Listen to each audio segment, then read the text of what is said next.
రోమిలకు రాసినటువంటి పత్రికలో 5వ అధ్యాయము శ్రమ ఓర్పును, ఓర్పు పరీక్షను, పరీక్ష నిరీక్షణను కలగజేయునని ఎరిగి శ్రమలయందు అతిశయపడుదుము.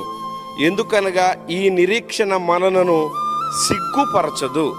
ఈ మాట నేను మీకు చూపించాలనేటువంటి ఆ ఉద్దేశం ఏంటంటే, మీరు ఈ యొక్క జనసేన పార్టీ పెట్టిన తర్వాత ఎంతో శ్రమపడ్డారు, ఎంతో కష్టపడ్డారు. ఒక వ్యక్తి ఇన్ని సంవత్సరాలు నిలబడటం అనేది ఇది సామాన్యమైనటువంటి సంగతి కాదు.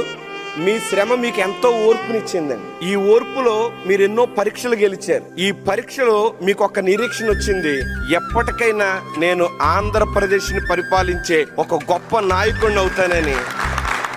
మీకున్నటువంటి నిరీక్షణ ఖచ్చితంగా దేవుడు మీ పక్షంగా మీరు అనుకున్నటువంటి ఆ గొప్ప కార్యం చేయాలని ఎప్పుడు కూడా ప్రార్థన చేస్తాం.